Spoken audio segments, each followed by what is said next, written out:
Guys, সবাই কেমন আছো? আশা করি সবাই ভালো আছো। তো তোমাদের সঙ্গে আজ একটা টপিক নিয়ে আলোচনা করব। আমি দুদিন আগে একটা ভিডিও পোস্ট করেছিলাম, যেটাতে বলেছিলাম যে এমটিভিতে একটা শো হয়, লাভ শো।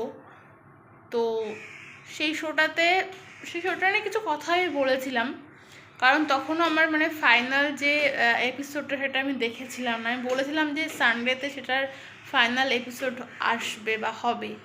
তো সেটা হওয়ার পরে যে সিচুয়েশানটা আমার হয়েছে, শোটা দেখার পর ইচ্ছাই আমার মরে গেছে। সিরিয়াসলি আমি এন্ড অবধিও আমি দেখিনি, ঠিক আছে? কেন বলছি, প্রথম থেকেই আমার কাশিসকে ভালো লাগতো, এবং ওর জন্যও বলতে পারো, আবার দিগ্বিজয় বলো, সবার জন্য কিছু কিছু পার্টিকুলার মানুষ ছিল যাদেরকে আমার ভালো লাগতো, তার জন্য আমি শোটা দেখতাম। তো লাস্টে এসে যে এরকম একটা এন্ডিং হবে আমি ভাবতে পারিনি, ঠিক আছে? কারণ একটা কথাই বলবো, এখানে দিগ্বিজয় কিন্তু ওর এখানে কোনো দোষ নেই, ঠিক আছে? প্রথম কথা, কোনো দোষ নেই। আর ও যে শাস্তিটা পেলো, ঠিক আছে, বিনা দোষে ও একটা শাস্তি পেলো। এটা হচ্ছে মেন কথা বলবো, যে মানুষ খেলায় অংশগ্রহণ করে, হেরে যায়, সেটা একটা আলাদা পরাজয়, সেটা কোনো না।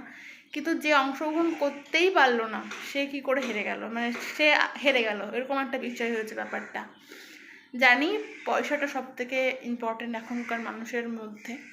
কাশিসের দিক থেকে দেখতে গেলে পরে হয়তো ওর দিক থেকেও ব্যাপারটা, ওর দিক থেকে ও ঠিক আছে, কিন্তু তাহলে ওর এই যে সিদ্ধান্তটা সেটা তো ও দিগ্বিজয়ের সঙ্গেই নিতে পারতো। তাহলে দুজনের 50-50 করে হাফ হাফ হতো, তাতে ও তো কিছু পেতো, তাই না? শোয়ের মাঝখান থেকে চলে যাওয়া বা প্রথমেই চলে যাওয়া সেটা আলাদা একটা ব্যাপার, ওটা নিয়ে অতটা মন খারাপ হয় না। কিন্তু ফাইনালে এসে একটা অন্য একজনের জন্য খেলায় অংশগ্রহণ করতে না পারাটা যে কতটা খারাপ লাগা, এটা কিন্তু কোনো বলে বোঝানো যায় না, ঠিক আছে? আর কাশিস যেটা করেছে এটা ওর কাছ থেকে আনএক্সপেক্টেড ছিল, কিন্তু তাও ও বিষয়টা করেছে, যেটা আমার একদম ভালো লাগেনি, ঠিক আছে? যে কোনো কাউরই ভালো লাগবে না, কারণ তুমি অন্য একজনের সঙ্গে খারাপ করলে। নিজের সঙ্গে হয়তো ভালো করেছো, বাট আরেকজনের সঙ্গে তুমি খারাপই করেছো। তুমি যত যাই বলো না কেন, এখানে তুমি খারাপ হবেই।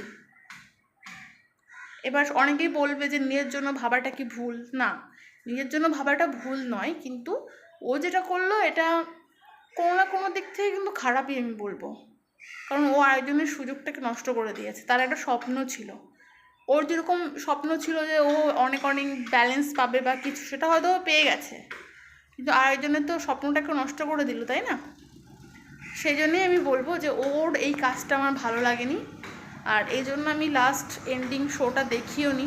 আর এটা দেখার পর থেকে কাউকে বিশ্বাস করা তো দূরের কথা, একে তো এখন কারোর উপরে বিশ্বাস করা যায় না, কিন্তু এইরকমভাবে একটা সাপের মতন কাজ করা ওর উচিত হয়নি, প্রথম কথা। আর যারা যারা এপিসোডটা দেখেছো তারা আমাকে অবশ্যই জানিও কেমন লেগেছে তোমাদেরকে। আর আমি লাস্ট দেখিও নি, কে উইনার হয়েছে আমি তাও দেখিনি। আমি কিছু যখনই আমি ওই ব্যাপারটা দেখলাম যে দিগ্বিজয়ের সাথে এরকম একটা কাজ করা হলো, তখনই আমার আমি টিভিটা বন্ধ করে দিয়েছি, আমার দেখার কোনো ইচ্ছা হয়নি, ঠিক আছে? কারণ আগের দিন রাত্রেবেলায় যেখানে তোমার সাথে ভালোভাবে আলোচনা করে তবে একটা ডিসিশনে মানুষ পৌঁছায় বা পৌঁছেছে, তুমি হট করে এন্ডিংয়ে গিয়ে সেটাকে তুমি পাল্টে দিলে, এটা কোথাকার,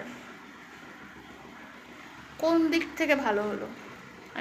এটাই আমি জাস্ট বলতে চাই, ঠিক আছে? আর একটা কথা বলবো, যে যারা এই শোটা পরিচালনা করেছে তাদেরও একটা ফল্ট আছে, যে এরকম একটা চান্স দেওয়াই উচিত হয়নি।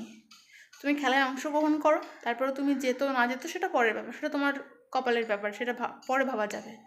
এই মাঝের এন্ডিংয়ে এসে এরকম একটা করা উচিত হয়নি, এরকম একটা সুযোগ দেওয়াই উচিত হয়নি, যার জন্য আজকে দিগ্বিজয়ের এই অবস্থাটা হলো। নাহলে আমি 100% শিওর দিয়ে বলতে পারি, যদি অংশগ্রহণ করতো খেলাটায়, তাহলে অবশ্যই ও স্পিচ ভিলেন যে শোটা হয় আর কি, X5, তো ওটার উইনার হতো, ঠিক আছে? তো এটা আমার খুব একটা ভালো লাগেনি। আর বাদবাকি যারা দেখেছো শোটা, অবশ্যই আমাকে কমেন্ট করে জানিও তোমাদের কেমন লেগেছে। আমার এই বিষয়টা ভালো লাগেনি বলে আমি তোমাদের সঙ্গে একটু আলোচনা করলাম। চলো টাটা, যা হওয়ার তা তো হয়ে গেছে, আর কি করা যাবে, টাটা।